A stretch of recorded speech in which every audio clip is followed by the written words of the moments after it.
దుర్యోధనుడు ఇప్పటివరకు ఏం చేశాడు? ఎదుటి వాళ్ళ బలాన్ని లెక్కబెట్టాడు.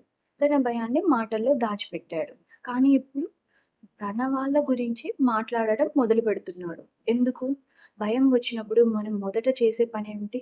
అది తెలుసుకోవాలంటే వీడియో చివరి వరకు చూడండి. మీకే తెలుస్తుంది.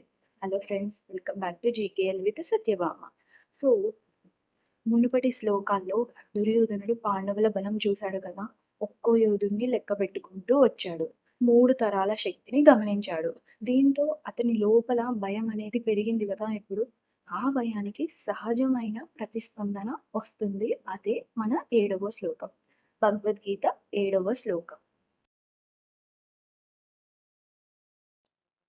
అస్మాకం తు విశిష్టాయే తాన్నిబోధ ద్విజోత్తమా నాయకా మమ సైన్యస్య సంజ్ఞానార్థం తాన్ బ్రవమి తే. దుర్యోధనుడు ఇలా చెప్తున్నాడు.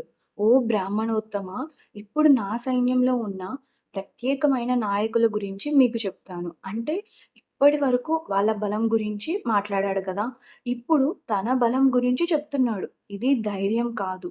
ఇది భయానికి వచ్చిన రక్షణ. ఫస్ట్ పార్ట్ ఏంటి? అస్మాకం తు విశిష్టాయే. అస్మాకం అంటే మనవారు. తు అంటే కానీ, లేక ఇక. విశిష్టాహ అంటే ప్రత్యేకమైన, శక్తివంతమైన. ఏ అంటే ఎవరో వారు. సో, ఫుల్ మీనింగ్ ఏంటంటే కానీ మన వారిలో ప్రత్యేకమైన వారు కూడా ఉన్నారు.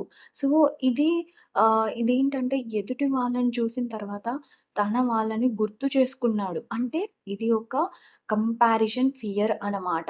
సో, నెక్స్ట్ పార్ట్ ఏంటి? తాన్ని బోధ ద్విజోత్తమ. తాన్ అంటే వారిని, నిబోధ అంటే తెలుసుకోండి లేదా వినండి. ద్విజోత్తమ అంటే బ్రాహ్మణుల్లో శ్రేష్ఠుడు. అంటే ఎవరినంటున్నాడు? ద్రోణాచార్యుడిని పిలుస్తున్నాడు. సో, ఇక్కడేమంటున్నాడు?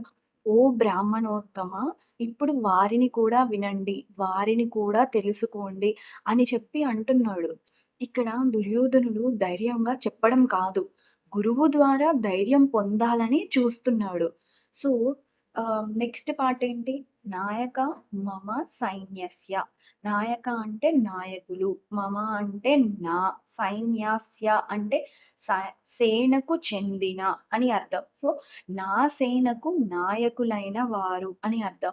ఇక్కడ ఒక డీప్ పాయింట్ కూడా ఉంది. ఇక్కడ మనం ఫోకస్ చేయాల్సిందేంటి? ఇక్కడ ఫోకస్ వారియర్స్ మీద కాదు, లీడర్‌షిప్ మీద. ఎందుకంటే భయం వచ్చినప్పుడు మనకు కావాల్సింది సంఖ్య కాదు కదా!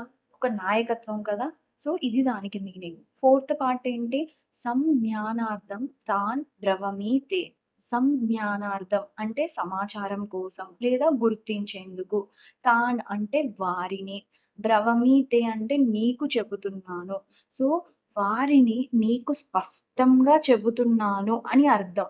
సో, ధైర్యంగా చెప్పడం ఇది ఇన్ఫర్మేషన్ షేరింగ్ కాదు. ఇదొక సెల్ఫ్ రీఅష్యూరెన్స్. అతను ద్రోణాచార్యులతో చెప్తున్నట్లు కనిపించినా సరే, తనకే ధైర్యం చెప్పుకుంటున్నాడిక్కడ. సో, ఇది ఒక చాలా సెటిల్ మూమెంట్. భయం వచ్చినప్పుడు మనిషి 2 పనులు చేస్తాడు కదా! ఐదర్ ఎదుటి వాళ్ళ బలం లెక్క పెడతాడు. లేదంటే వెంటనే తన వాళ్ళని గుర్తు చేసుకుంటారు. అదే శ్లోకం 7 యొక్క మీనింగ్ అనమాట. శ్లోకం 7 ఈజ్ ఈక్వల్ టు ఫియర్. అది సెల్ఫ్ సపోర్ట్ ట్రాన్సిషన్ అనమాట. సో, ఈ శ్లోకం మన లైఫ్‌కి ఎలా కనెక్ట్ అవుతుందో తెలుసా?